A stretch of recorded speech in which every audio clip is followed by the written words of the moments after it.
to alleviate it. Tabare, the floor is yours. And there should be some slides. And I think you have the... Hello. This works. All right. Well, thank you very much. It's a pleasure. Let me start extending my deep gratitude to the city of Brasov, to the authorities of the city, and particularly to the citizens. You have a tremendously beautiful city. You should be very proud of it. So thanks for making the city shining green in the climate and energy space. Today, I want to talk about a topic that I truly believe would be a subject of fascination by this great writer Eugene Ionescu, which I'm sure you might know, one of the artists that founded the school of the absurd. And I say this because I think talking about energy poverty is a little bit absurd, and I will explain why. Is this one? Okay, there you go.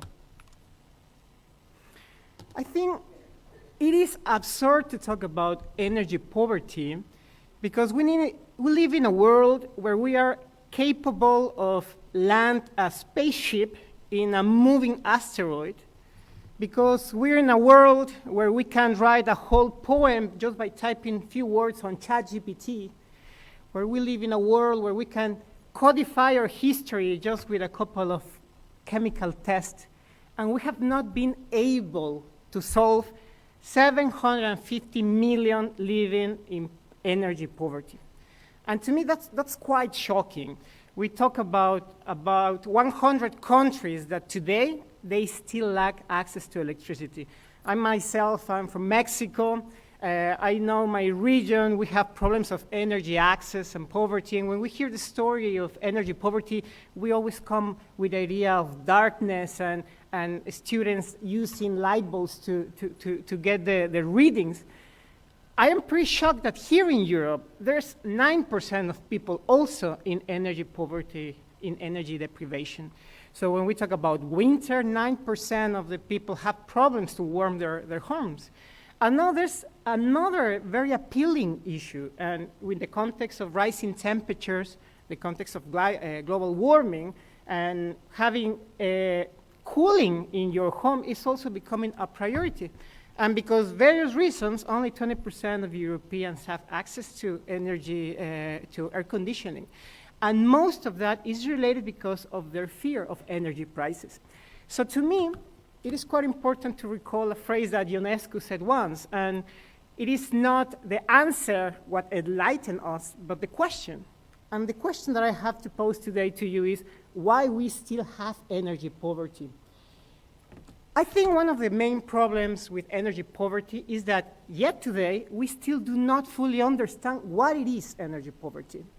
Traditionally speaking, we attribute energy poverty to a problem of distribution, a problem that relates to deprivation of household income, problems with the energy market, failures in the energy market, rising of prices, and problems with the efficiency characteristics of dwellings. And that's very true. Those are imminent consequences or origins of the energy poverty problem. But there are two other reasons that we must acknowledge. At first, we need to recognize the failure of the global socio-economical system and recognize that we still have people in vulnerability and marginalization that are still impacted culturally, politically, economically, and socially by the dynamics of the energy poverty. And furthermore, we lack spaces for participation, for involvement, for engagement, and moreover, decision-making of many of these groups. So when we talk about this energy poverty issue, we're talking about a very integrated, holistic problem that is not rooted only on energy distributive dynamics, but also in social and political dynamics. But today I don't want to come with a bad story. I want to talk about the benefits, or the opportunities, better to say, to talk about energy poverty in the context of cities. And that's why I'm very excited today to talk about what the local cities can do about energy poverty. And it's very simple, to be honest. Cities and local governments have a proximity to the problem. They can really understand what are the magnifiers of the poverty. They can give a voice to the marginalized and vulnerable people that are experiencing these problems.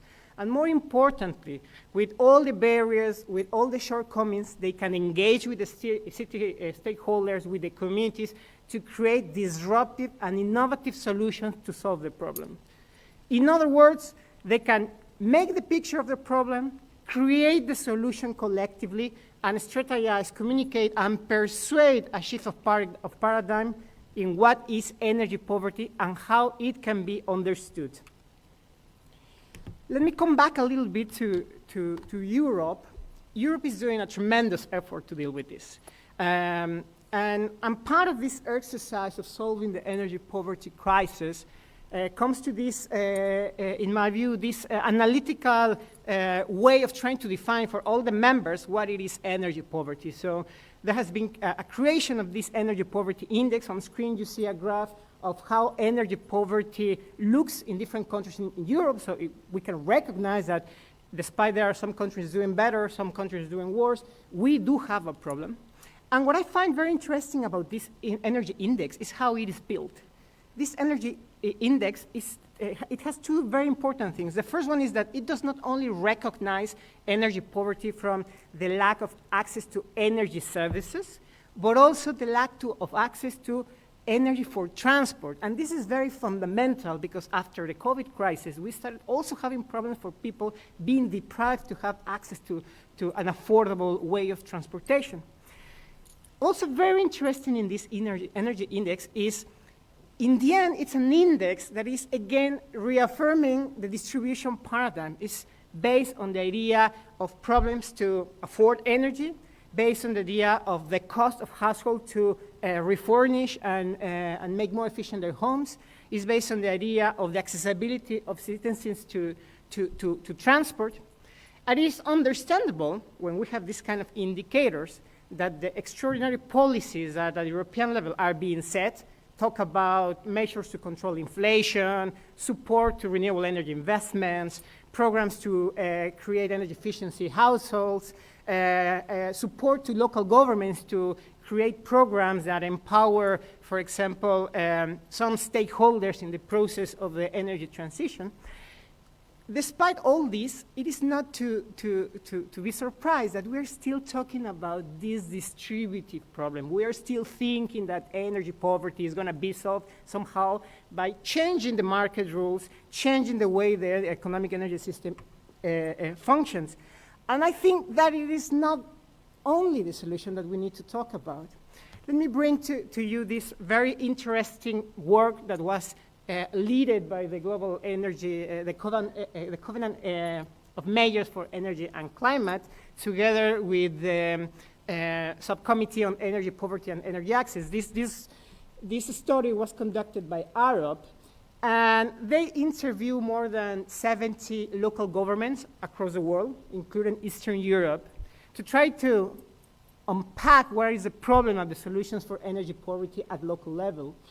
And at first, they recognize that there are barriers. We all know these barriers. Over the last days, we have been discussing about them.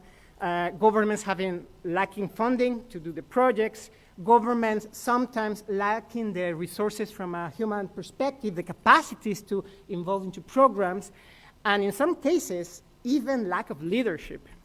But these are not only the issues that governments and local cities face. We can also talk about their limited influence they have on energy service and energy assets, and the limited powers to deal with the multiple views, multiple visions, multiple aspirations of the stakeholders of a community.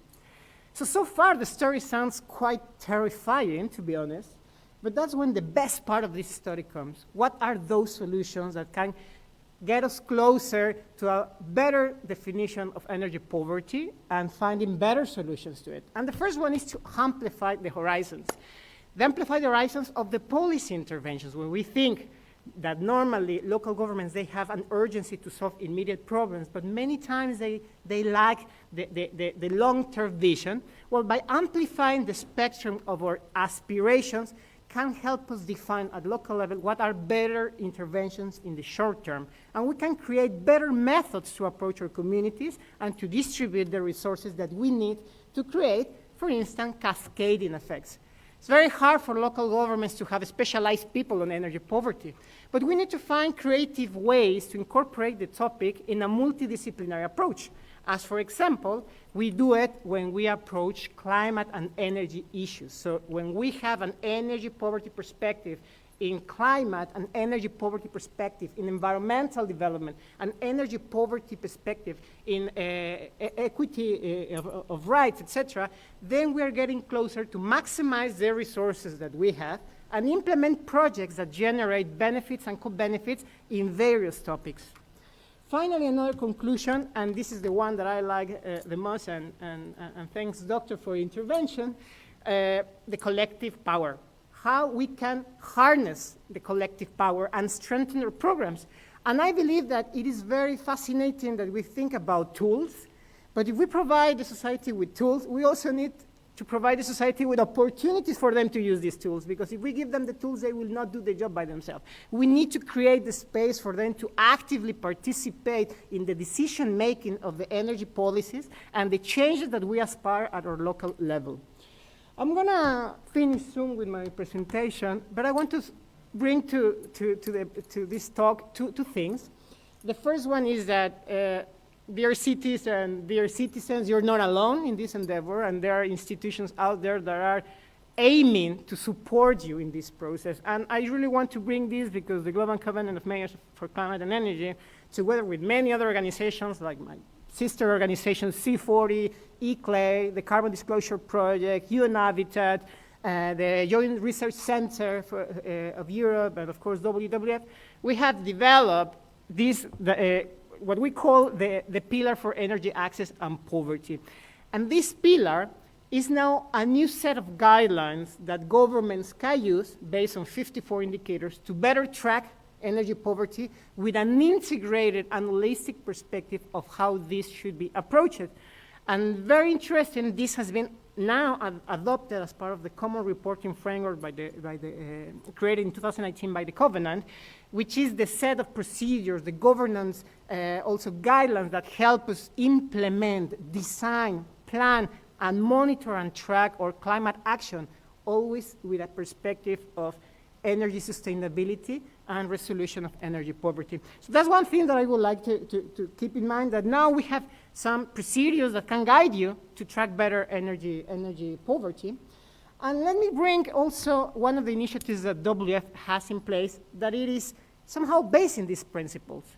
We want to help you making the picture of the situation.